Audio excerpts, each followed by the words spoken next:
Welcome back dito sa channel natin. Andito tayo ngayon sa Bonifacio Global City. Update naman tayo sa mga latest na projects na ginagawa dito. Andito pala tayo ngayon sa may Uptown Terminal. Hindi masyadong nagagamit yung terminal na yan.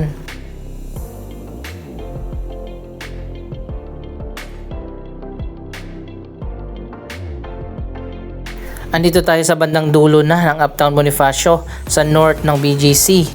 Ito na yung pinakadulo at dalawa na lang yung bakanting area dito. At yung isa pa nga ay meron ng tinatayo na isang luxury residential tower, ang Uptown Modern.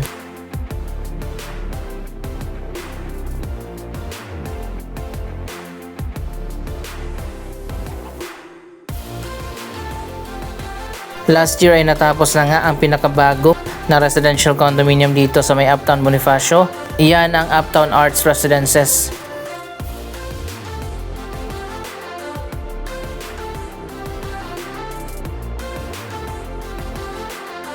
Iba talaga kapag world class at master plan development katulad ng BGC. Dito pa lang sa mga walkway makikita nyo naman sobrang luwag na.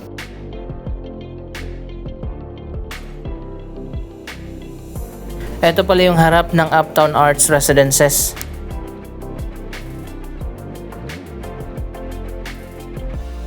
Isa pang bagong project na natapos na, ang Seasons Residences.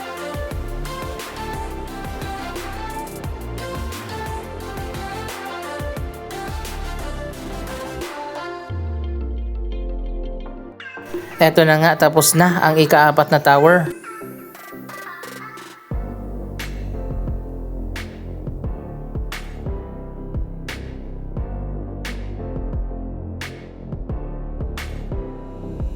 Maraming mga mini garden at malalaking park dito sa iba't ibang bahagi ng BGC. Ang Seasons Residences nga pala ay isang Japanese themed na luxury residential towers. Dito naman sa baba, ang pinakauna na Japanese mall dito sa ating bansa, ang Mitsukushi Mall.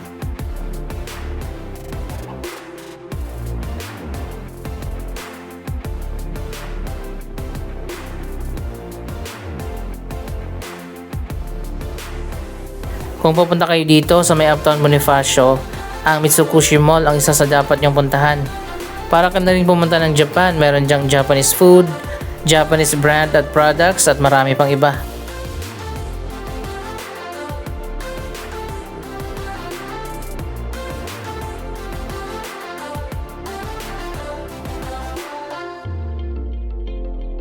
Tapos na pala itong bagong elevated walkway na nagko-connect mula dyan sa Mitsukushi Mall patawid dito sa kabila sa Grand Hyatt Hotel.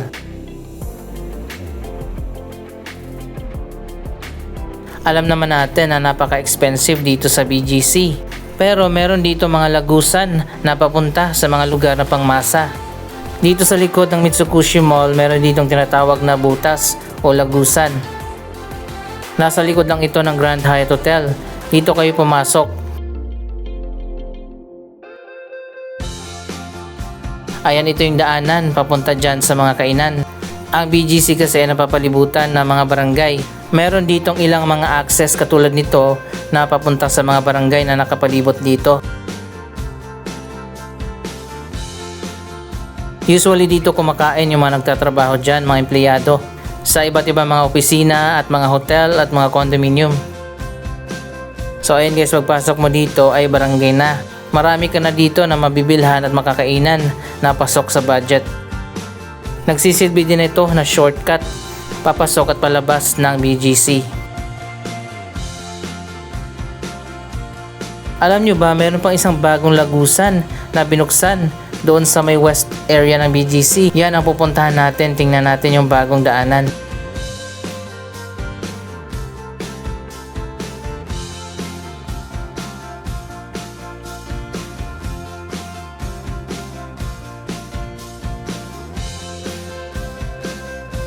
So alam nyo na kung naghahanap kayo ng pangmasa na area dito sa BGC or sa labas ng BGC.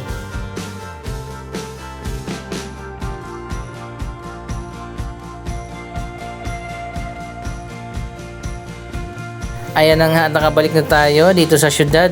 Puntahan na natin yung iba pa mga developments na ginagawa dito. Meron naman talagang gate na dedicated na daanan papasok dyan sa loob ng barangay. Kaso hindi naman siya binubuksan. Doon ka pa rin dadaan sa sekretong lagusan.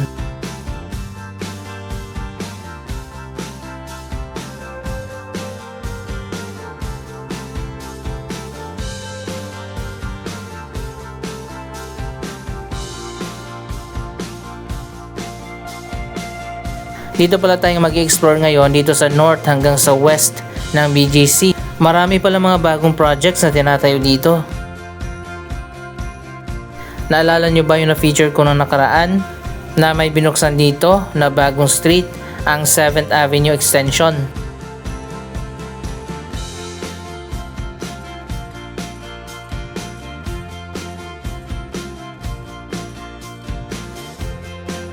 Ayan guys, ito na yung bagong kalsada, napakaganda.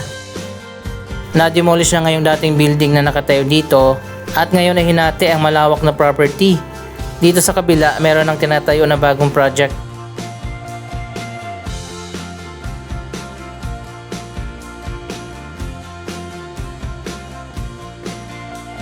Ang ganda talaga ng mga kalsada dito.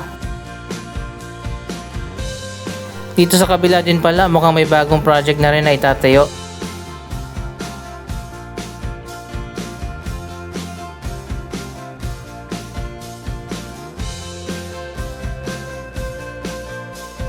Tingnan nyo naman, sobrang luwag ng pedestrian walkway.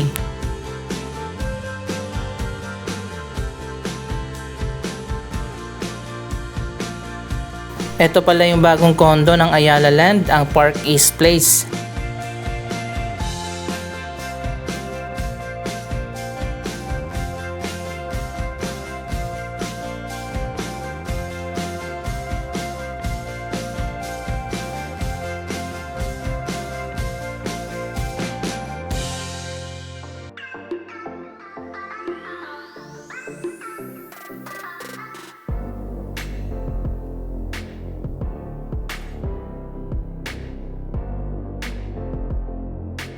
Sana talaga magkaroon naman tayo ng iconic building. Kahit na hindi sobrang taas pero yung design nakakaiba. Yung magiging landmark talaga ng bansa natin. Wala pa tayong iconic tower building.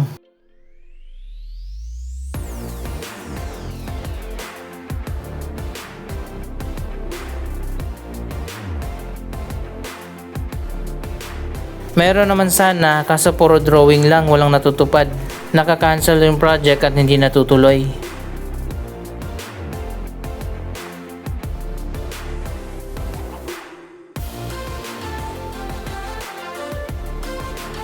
Papunta na tayo dito sa may western side ng BGC.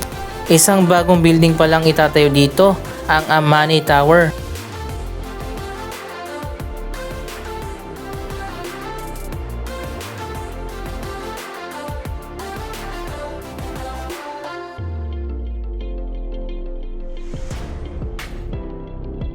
Ito na nga ba yung pag-asa natin na magkaroon ng iconic building? Ayan, ganito pala yung design niya, napakaganda.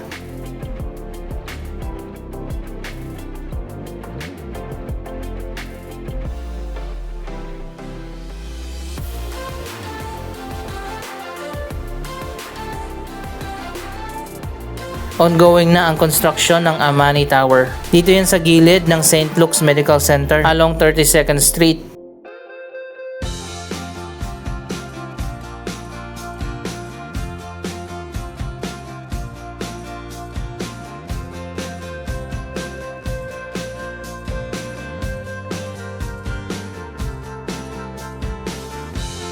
Halos fully developed na rin ang BGC, ilan na lang ang mga bakanting properties dito.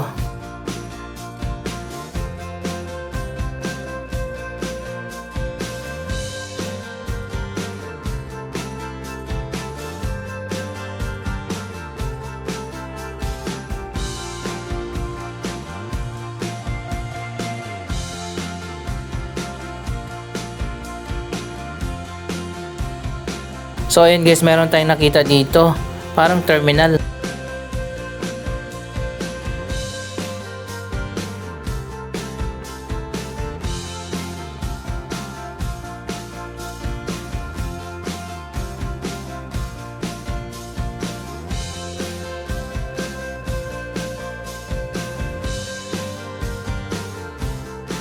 Terminal ba ito o baka parking lang?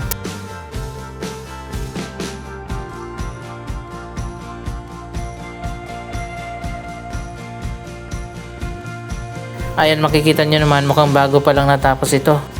Baka dito yung parkingan ng mga BGC bus. Napaka-unreliable naman kasi ng BGC bus. Dapat magkaroon ng competitor yan.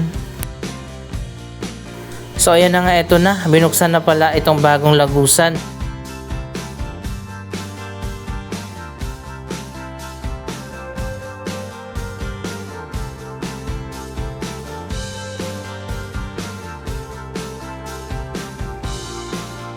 Dito yan sa may Barangay Pitogo.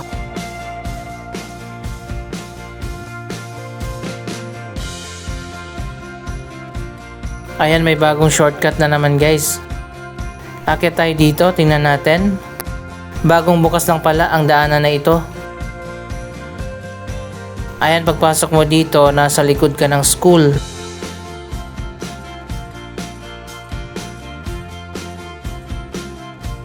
Kaya pala marami na rin ang dumadaan dito. Yung mga empleyado na nagtatrabaho dito sa north at west ng BGC, dito na sila dadaan para shortcut.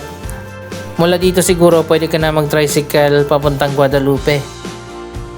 Ang mga barangay na ito ay dating sakop ng Makati City. After ng ilang dekada na legal battle, natalo ang Makati sa desisyon na ibinaba ng Supreme Court. At ang 11 na mga barangay ng Makati ay inilipat na sa Taguig City. Kaya naman ang mga barangay na ito ay sakop na ngayon ng Taguig.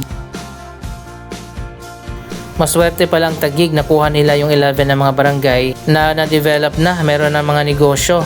Pero ang katotohanan ay contested talaga yung 11 na mga barangay.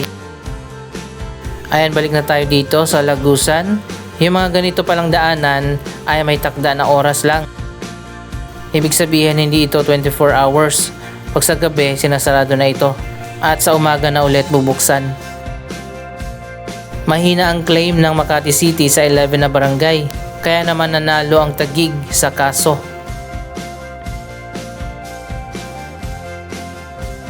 Ayan, makikita nyo naman, pader lang pagitan ng Bonifacio Global City at ang mga barangay na sakop dati ng Makati. Marami pa mga lagusan na palabas sa mga barangay na nakapalibot dito sa buong BGC. Ayan, makikita naman natin yung mga bahay dyan sa likod.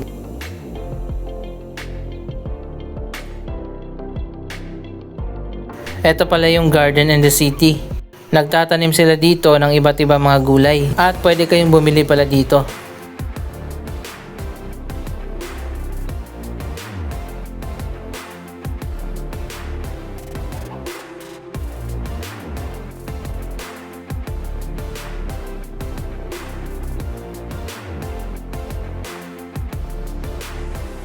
Ito pa yung isang malawak na property dito sa harap ng Grand Hyatt Hotel.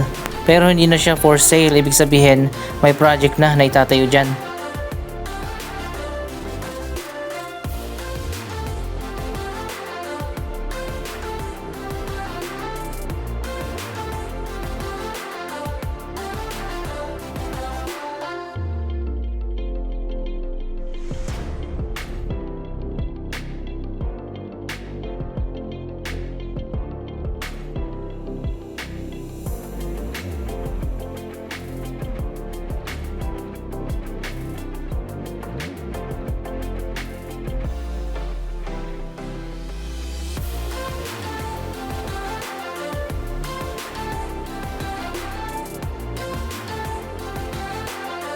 May isa pa palang bagong project dito na ginagawa na ngayon, ang bagong bench headquarters.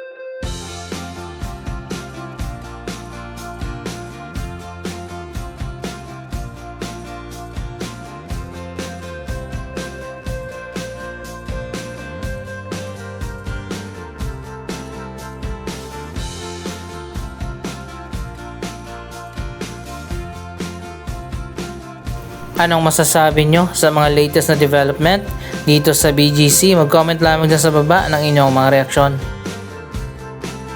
Maraming salamat sa inyong panonood. Huwag kalimutan na i-like, i-share ang video ito at mag-subscribe. Thank you for watching!